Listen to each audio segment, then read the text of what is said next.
What's good, everybody?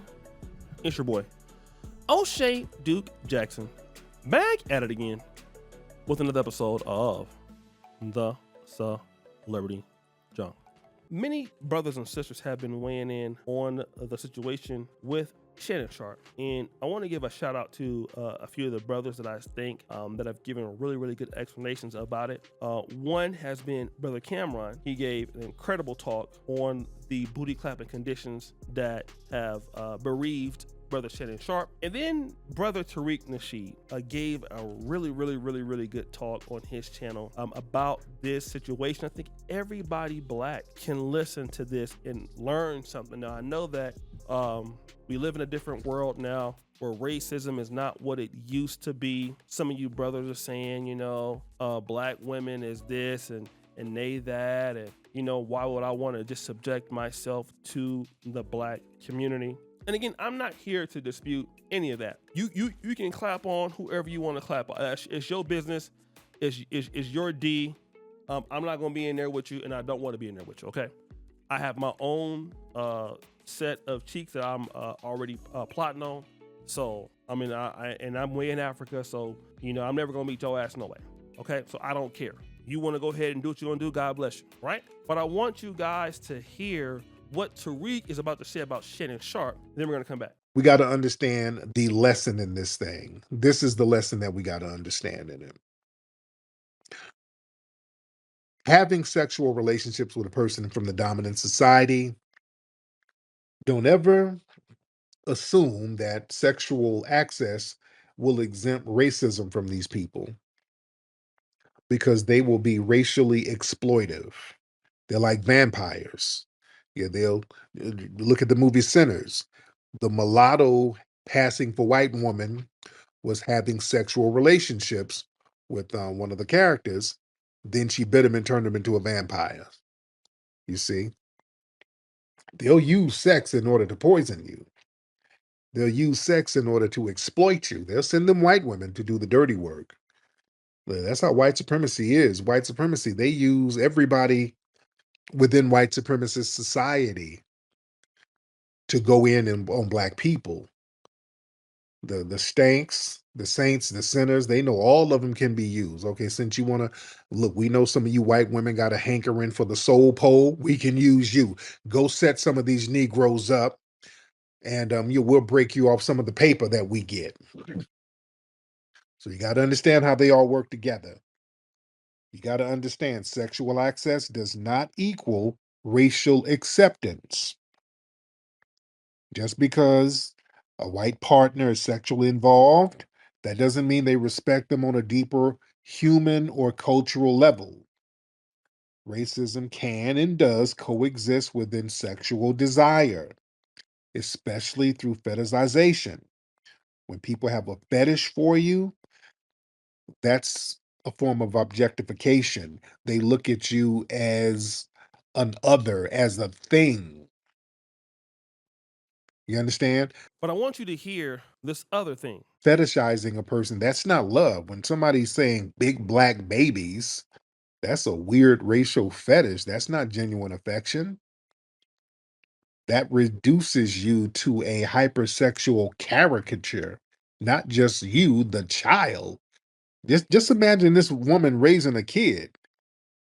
Just listen, think about it. These white women raise a big black baby up in me. Now, in the case of Brother Tariq, he brings out the fact that a lesson has to be learned for black men dealing with European or white women, okay? And a lot of black men feel that because you are successful, especially if your success comes from professional sports or the dominant society or any corporation, then automatically it gives you a pass that you should go head on. And, hey, you're just as equal as anybody else. And when it comes to white women, you're going to get a fair shot. And ultimately, you don't get a fair shot. And that's something that needs to be never taken lightly, because it's happened to so many black men. Look at OJ, all right? Look at what happened with Bill Cosby. And when you are dealing, Deshaun Watson, with white women, they are going to somehow look at other people to go head on and bring you down. And I do believe there is a conspiracy to a certain degree to bring black men down. But then the second part of that, he talked about the fact that black men are often fetishized by non-black women. And he says, a person that loves you don't talk like that. He's absolutely right. Talking about the big black baby and all of this and, these kind of race plays, and the person don't even respect you. They're looking at you as a caricature. And do you know what? So many black men hate black women so much that they will confuse or conflate basically being fetishized as being loved. And you hear this sometimes from black men that travel. You will hear a black man say something to the effect of, that's why I want to go to Japan. When I go over to Poland and these white women treat me so different. They're grabbing my face, they're grabbing, they're taking pictures with me and all of that, and they treat me so much better. And the sex is so much greater with them. But is that because you are black, or is that because you're a great person and you have great qualities? And see, there's so many black men who will fall into that trap because you're fetishizing them as much as they're fetishizing you. But the problem is that when they have the racial component or the absolute advantage when it comes to being white, all of a sudden then you want to revert to, well, you know what, I'm a black man and this is a white woman trying to bring me down. But you already knew that though, okay? Because if you're going to be in an interracial relationship or even an intercultural relationship, let me just say, for an example, you're in an interracial relationship, it should be based on the fact that you happen to be black, okay? And that you remind this person of a father or somebody that they know, and you have great values. You just happen to be black, and you're a great man, and you are a protector, you're a provider. These are the same characteristics, right, that a woman would look for. The same thing if we were going to look for a wife. Now, I'm talking about intercultural. I'm living in Uganda, all right? I could fetishize a Ugandan woman, for an example, and I'll talk about it in this term because this is one of the most booty clappish places on planet Earth. You will see the biggest booties on Earth. Right now, I just happen to be from the black community, so I'm used to seeing women that have big booties, but it's really, really big here, right? And you can fetishize that all you want, and of course, you can exchange money for booty clapping, but if you really want to have a serious relationship, it should be based on whether the person has a big booty or not. That number one, that is a good person. She's a good woman. She's trustworthy. She's feminine. She adds a certain level of value to my life. She cares for me. She wants to be in a relationship with me. And if I were to date her, I feel like I'm getting the same results from somebody in my own community. And it's based on respect.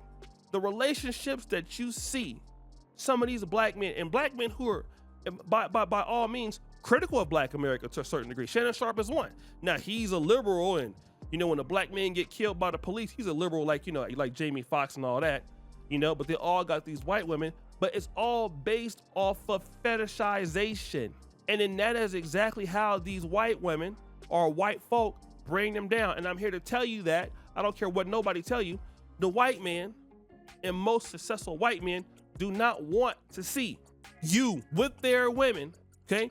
Especially if you in their industry, all right? That means you had to get on ESPN, Fox Sports 1, and now you're elevated. So you taking the women from us when you need to be over there with your women. So why you over here with our women? You ain't got enough money to go and deal with women in your community? Oh, because you don't want them. So you want to be over here with us, right? Okay, fine. So now, once one of these women in our community come out and say you did X, Y, and Z, we are going to punish you because we don't want the rest of you guys out there to think that it's okay. We're gonna make an example out of you because you're out of bounds right now. All your little podcast deal, your little signing bonus, that wasn't black community based.